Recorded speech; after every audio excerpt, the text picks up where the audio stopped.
Hello there. You look lost. Have a seat by the fire and rest a while. These old roads can often lead people to the strangest and most remote places. Take this road. It used to be the main highway into an old mining town. The place was brimming with people coming in, looking for work, and these people were happy with the quiet lives they lived. Now the town and the mine have dried up, and it's all but abandoned. Well, except for one restless soul, if you believe the legend. Of course there's a legend. It wouldn't be an abandoned town without a few ghosts haunting the place. If you have a little time to spare, I could tell you about it. Plus, it'll give you time to figure out where you are and where you need to go. The town of Valentine Bluffs was a small mining town that was known for its working-class citizens that had but one tradition: their Valentine's Day dance. It was always the highlight of the year for this aptly named town, having one for over 100 years. However, that all changed 66 years ago due to an unfortunate series of circumstances and human error.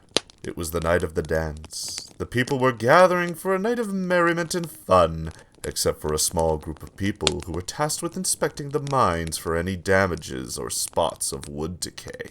7 miners went down below, but only 2 had come back out. The supervisors were getting impatient and decided to leave the mines early for the party. Unfortunately, they left without checking the methane gas levels, and it led to the miners down below unprepared for what would be their last moments alive. It wasn't until the next day that the townspeople discovered that the 5 miners were missing, and when they headed to the mines, they found that there was a cave-in trapping the 5 down below. The townspeople spent 6 weeks digging, hoping that these men were still alive. They finally got their answer, having found one of the men alive, but at a terrible price.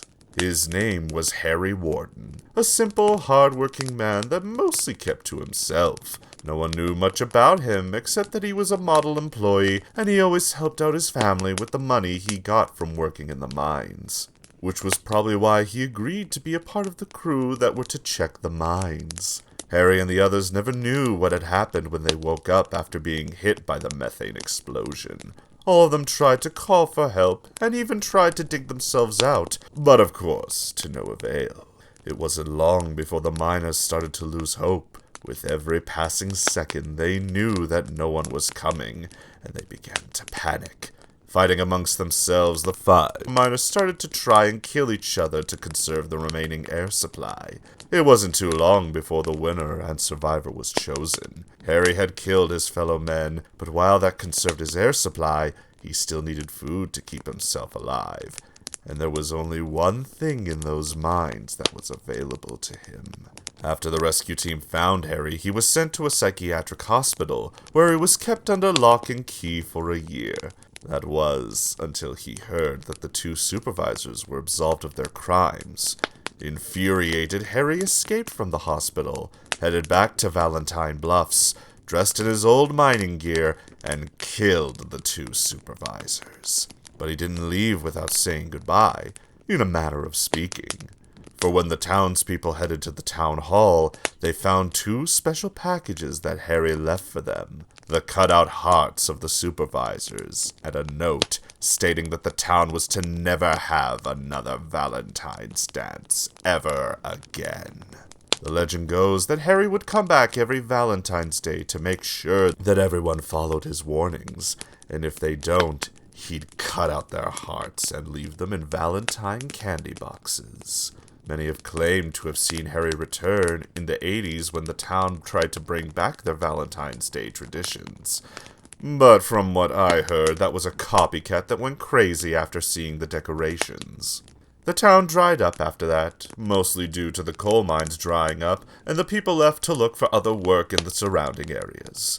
But that doesn't mean Harry isn't around. If you listen closely, you can hear the footsteps of Harry wandering around the deserted town with his pickaxe in hand, ready to kill anyone who might try and bring Valentine's Day back to the bluff.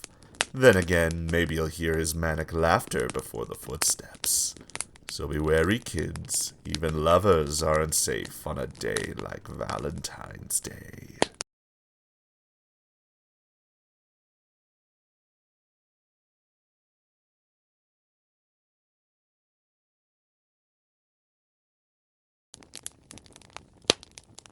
Once upon a time, on a sad Valentine, in a place known as Hanniger Mine, a legend began.